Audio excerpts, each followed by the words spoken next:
আজই ডাউনলোড করুন আর এনজয় করুন আপনার পছন্দের শো।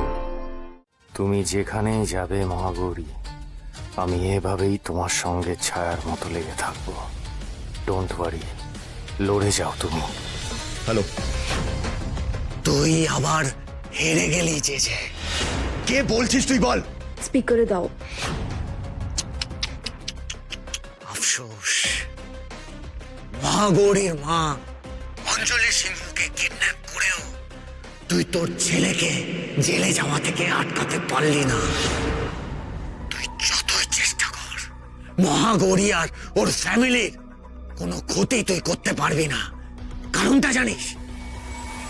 কারণ ওদের সামনে আমি বজরংবলীর দূত সব সময় ঢাল হয়ে দাঁড়িয়ে আছি।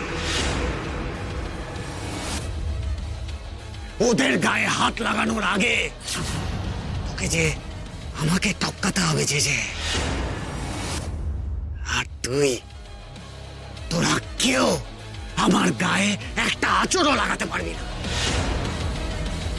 তুই তৈরি থাক যে তোর সমস্ত পাপের বিনাশ এবার আমি করব।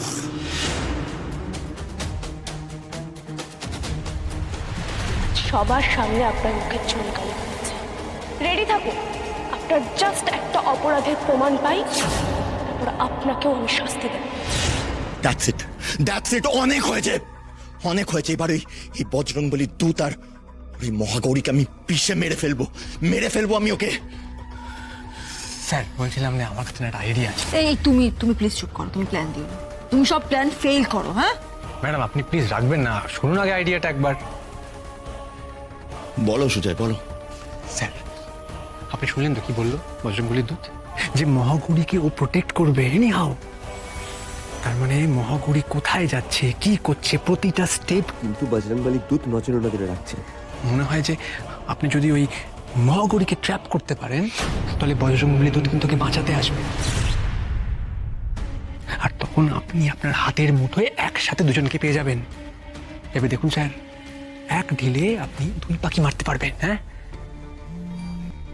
হ্যালো, হ্যালো, আপনি এসআই মহাগৌরী সিংহ বলছেন? হ্যাঁ আপনি কে বলছেন?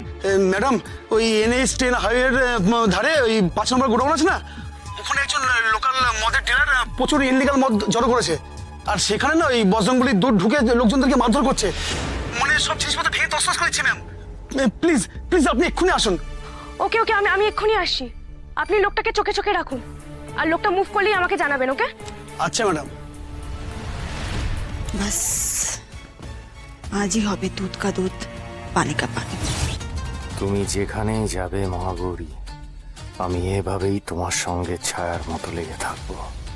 ডোন্ট ওয়ারি, লড়ে যাও তুমি। আজ এই সুযোগটা ছাড়লে চলবে না। বজরংবলীর দূতকে আমায় ধরতেই হবে।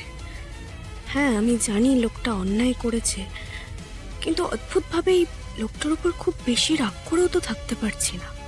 কারণ ও যা করেছে তাতে তো সত্যি কারোর ভালো বই খারাপ হচ্ছে না। কিন্তু না, লোকটা যে পথটা বেছে নিয়েছে সেটা ভুল। আর তার থেকেও বড় কথা, সবাই যেটা বলছে ওর সাথে আমার কোনো কানেকশন আছে, এইটা যে মিথ্যে সেটা আমাকে সবার কাছে প্রমাণ করতেই হবে।